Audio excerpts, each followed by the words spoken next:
good day everyone, Duterte diehard defenders.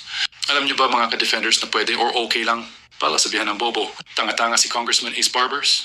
Yes, you heard right, coming from his mouth na okay lang sa kanya batikusin siya o sabihan siyang bobo at tanga at kahit buong taon pa daw. Wala akong problema, mag-criticize sila sa amin. Sabihin nilang bobo kami, sabihin nila kami, tanga-tanga kami dyan sa Kongreso. Wala akong problema yun. 24 oras, 365 days in a year. Pwede ho nilang gawin yun. Basta wag lang daw tayo gagawa ng fake news, mag-iimbento ng istorya. So ano pa inaantay niyo mga ka-DDS? Sabihan niyo na ng bobo at tanga si Congressman Barbers. Pero para sa konteksto ng buong kwento at para din maintindihan ng lahat, kung bakit niya nasabi na wag lang daw gumawa ng kwento mang mapanira. Sabihin na natin na hindi naman totoo, meaning fake news. He is referring sa lumabas na mga kwento ng mga DDS vlogger na sinasabi nilang may nahuling droga sa loob ng isang car at ang car ay pag-ari daw kuno ng mga barbers somewhere in Surigao. Pero pinabulaanan na ng PDEA at totoo naman na may na-buy-bust silang isang car pero hindi pag-aari ng mga barbers at hindi nangyari sa Surigao, parang nangyari between Samar or Leyte ba yun? Basta doon yun. Kaya ganun na lang ang galit niya. Pero yung magpakalat ka ng fake news, hindi naman wala namang basihan. Halimbawa, no, I'm just using the issue that was thrown at me, no. Ako tinawag na drug lord, no. Teka, di kaya taste of his own medicine lang ang nangyari sa kanya dahil pinaggagawa nila sa mga Duterte na lahat ng akusasyon nila patungkol sa mga Duterte ay galing lang din naman sa mga may galit kay Duterte. Kaya nung sila ang ginawang din ng akusasyon, hindi na matanggap. Sa bagay nga naman, masakit din naman talaga yung gawan ka ng masamang kwento na hindi naman talaga totoo. Pero ang ginagawa din naman kasi nila ganun din, wala ding pagkakaiba sa mga vlogger na gumawa sa kanyang kwento na akusasyon lang din tapos wala pang patunay pero nag-aakusa na sa mga Duterte. At ngayon nga, sabi niya na may mga vlogger daw kasi na nakikinabang sa droga at pogo. So doon pa lang sa sinabi niya, sablay na agad unang-una na saan ang proof niya. Na-verify na ba yung mga pinagsasabi niya? At paano niya nalaman na ganun nga na nakikinabang ang mga vlogger? So sino ang source niya? O akusasyon lang din na gaya din ng ginawa sa kanya?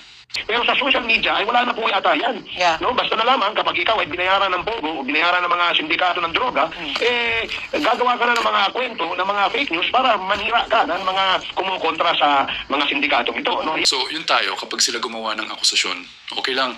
Pero kapag sila na inakusahan, bawal na. Di ba unang-una sa pagsasabi pa lang niya na ang mga vlogger na ito ay nakikinabang sa pogo at droga? Malicious na yun eh. Saan ang proof mo o mga pruweba na nakikinabang sila? Tapos ang nakakatawa pa nung tinanong siya kung saan ang patunay kasi daw ang sipag gumawa ng video kasi nakikinabang sa pogo at droga. Di ba nakakatawa dahil masipag lang gumawa ng video eh. Nakikinabang na sa pogo at droga eh. Aming basihan dito, hindi naman po siguro masipag na ito ay gumawa ng mga content para makapanirang puri kung wala pong nasa likuran nila kung nagbabayad sa kanila. No, ako hindi ko naman nilalahat, no.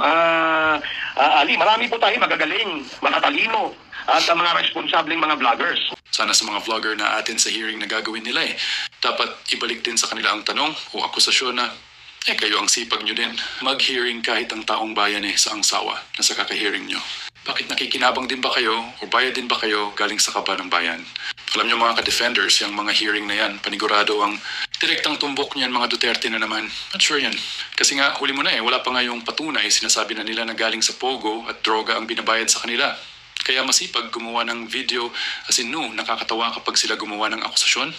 Okay lang, lalo na patungkol sa mga Duterte at ngayon sa mga vlogger na naman, wala pang ang hearing sa patungkol sa mga akusasyon. Pero heto siya nag-aakusa sa mga vlogger na nakikinabang sa droga at pogo.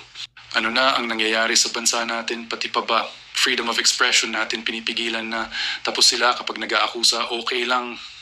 Nag-aakusa ng walang proof, walang basehan, walang patunay at dahil masipag lang gumawa ng video, dahil gusto nila kumita tapos aakusahan ka ng isang congressman na nag-iimbestiga sa mga maling akusasyon pero nag-aakusa sa live TV. Nasa ng delikadeza at kahihiyan. Maraming salamat Duterte diehard defenders, peace and God bless.